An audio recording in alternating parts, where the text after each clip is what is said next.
Bismillahirrahmanirrahim. Alhamdulillahi rabbil alamin. Wassalatu wassalamu ala asyrafil anbiya'i wal mursalin wa ala alihi wa sahbihi ajma'in. Allahumma aftah alaina futuhal arifin wa hifzal mursalin warzuqnal malaikatal muqarrabin fa amma ba'. Assalamualaikum warahmatullahi taala wabarakatuh. Pada sidang penonton, sidang pendengar, sidang jemaah, mudah-mudahan kita semua mendapat rahmat serta keberkatan daripada Allah Subhanahu Wa Taala. Mudah-mudahan kita dikurniakan nikmat kesihatan yang berpanjangan di dalam tempoh ujian COVID-19 ini. InsyaAllah kita akan sambung kepada pembicaraan kitab Fiqhul Aulawiyat. InsyaAllah pada pertemuan kali ini kita akan melihat pula berkaitan dengan riwayat hadis yang berkaitan dengan aulawiyat. Yang mana pada pertemuan sebelum ini, kita telah melihat berkaitan dengan dalil-dalil daripada Al-Quran. Yang mana Allah Subhanahu Wa Taala juga menyentuh berkaitan dengan aulawiyat. Baik, menurut riwayat hadis dan aulawiyat, dalam solat berjemaah, Nabi SAW menerangkan keutamaan solat berjemaah.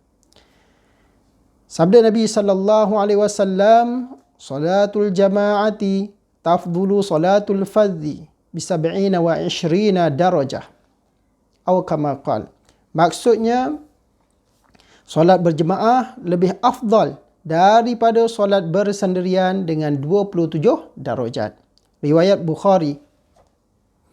Baik, sebagaimana yang kita tahu, tuan-tuan, para penonton dan pendengar, solat berjemaah ini merupakan satu tuntutan di dalam agama Islam.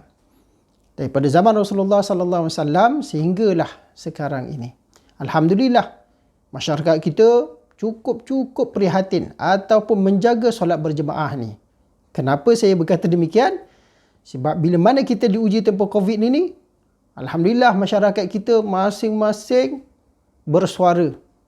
Sebab tidak dapat nak melaksanakan solat berjemaah di masjid.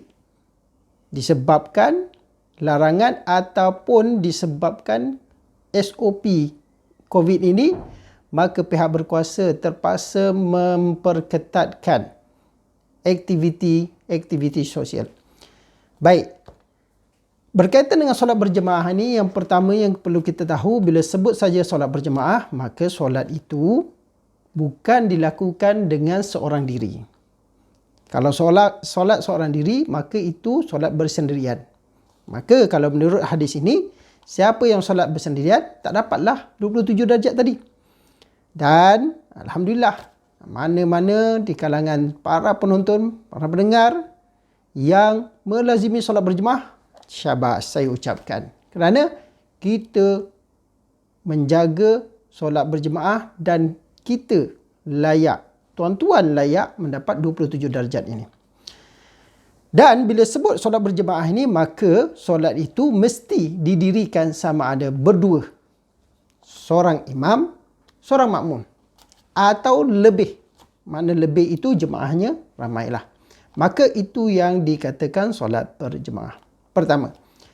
Yang keduanya, yang perlu saya sentuh di sini, solat berjemaah ini dituntut bagi solat fardu. Adapun bagi solat sunat adapun solat sunat mengikut beberapa hadis Nabi SAW, antaranya solat sunat. Adapun solat-solat sunat ini antaranya sebagai contoh solat gerhana baru-baru ni, gerhana bulan, gerhana matahari, minta hujan dan sebagainya. Itu yang dituntut bagi solat sunat.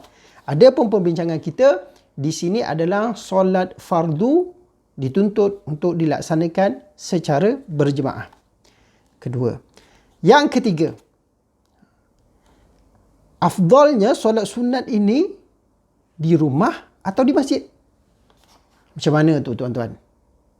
Saya selalu pergi masjid. Alhamdulillah, tahniah siapa yang selalu melazimi diri pergi ke masjid. Tapi sekarang masa PKP tak dapatlah ustaz.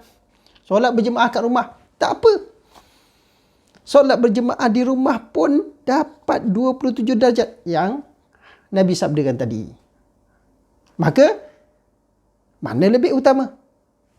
Di sini, kita sentuh hadis tadi menyatakan bahawa solat berjemaah lebih baik daripada solat seorang diri. Sebanyak mana? 27 darjat. Adapun solat di rumah ataupun solat berjemaah di masjid, maka itu ada hadis yang lain meriwayatkan. Maknanya siapa yang solat berjemaah di masjid lebih afdal. Kepada siapa? Ini pun kena faham. Kepada kaum lelaki. Adapun perempuan, afdalnya solat fardu ataupun solat sunat di rumah. Maka kepada ibu-ibu, minta maaf. Maka kepada ibu bapa terutamanya, tuntutan kepada kita lah, termasuklah saya yang bercakap ni kan, bukan tuan-tuan yang dengar je, bukan tuan-tuan yang tengok saja. Maka kita lah lelaki, maka kita afdalnya dituntut solat berjemaah di masjid. Itu situasi kalau sebelum inilah. Jadi sekarang ni bila dah PKP, dalam musim COVID ini, pihak berkuasa, pihak Majlis Agama, pihak Jabatan Agama Islam telah pun mengeluarkan peraturan SOP untuk memperketatkan pergerakan masyarakat kita bagi mengekang penularan COVID-19 ini. Maka tak dapatlah seramai-ramai yang nak berjamaah di masjid. Siapa yang dapat? Hanya imam, ahli jawatankuasa masjid sajalah yang layak, yang dapat solat berjemaah di masjid. Maka itu peluang mereka. Kita yang tak dapat ni, yang ahli biasa ni, masyarakat biasa ni, makmum biasa ni, solatlah berjemaah di rumah. Yang paling malang, dah lah tak solat berjemaah kat masjid, tak dapat. Kat rumah pun tak nak solat berjemaah. Itu rugi. Itu rugi tuan-tuan. Inilah peluang kita untuk memperbanyakkan amalan. Dalam tempoh COVID ini, kita berjemaahlah di rumah. Itu saja yang kita mampu. Tak dapat nak berjemaah di masjid. Baik, di sini jelas.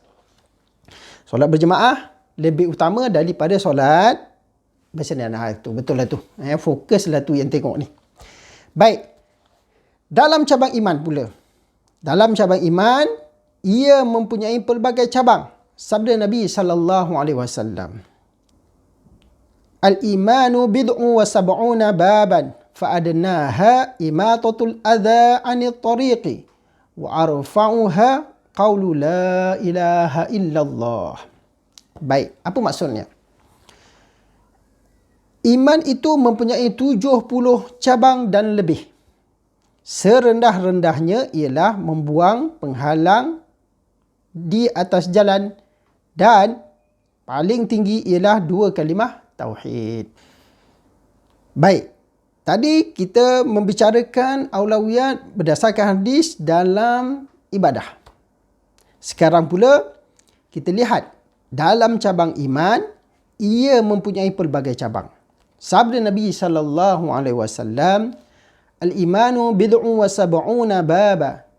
Fa'adnaha imatatul adha 'anil tariqi wa arfa'uha qawlu la ilaha illallah.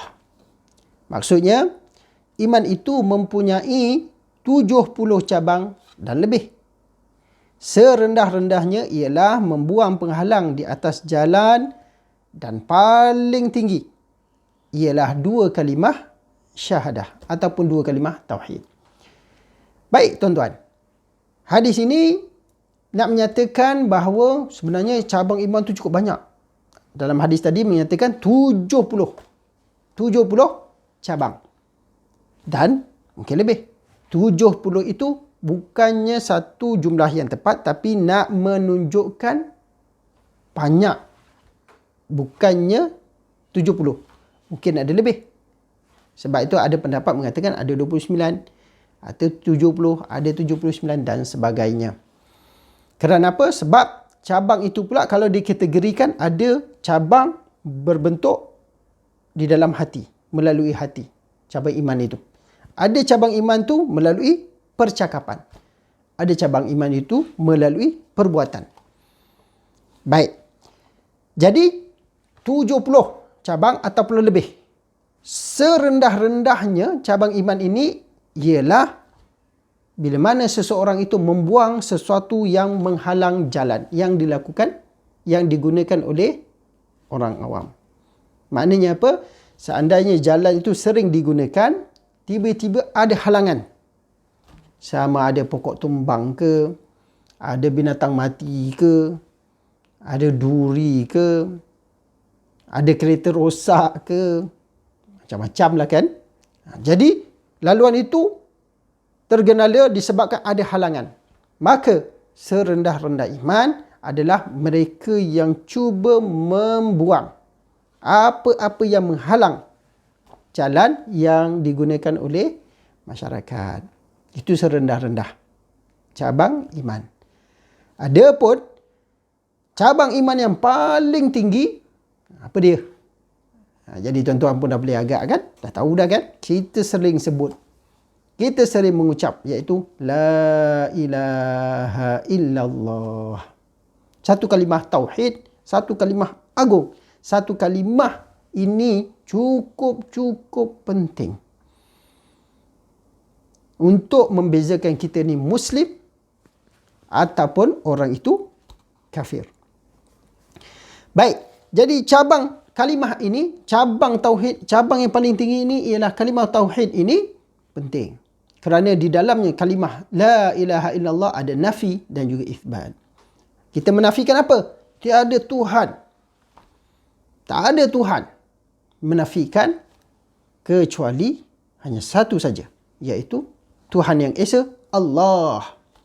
Maka itu yang kita i'tikadkan. Maka kalimah ini, syahadah ini cukup penting. Cukup bermakna untuk membezakan kita Muslim dan orang itu kafir. Kerana apa? Dengan kalimah inilah Allah Subhanahu Wa Taala akan letakkan kita di dalam syurganya. Walaupun kita ni manusia seringlah melakukan maksiat. Kan? Mata, telinga, mulut, tangan, kaki, hati. Ini macam-macam tu. Mengumpat orang, sakit hati kat orang, dendam kat orang, marah kat orang. Maka, walaupun kita ini tidak lekang, tidak lepas daripada melakukan maksiat, tapi dengan adanya kalimah syahadah ini, kalimah tauhid ini, tetap akan diletakkan, ditempatkan kita di dalam syurga Allah Subhanahu Wa Taala.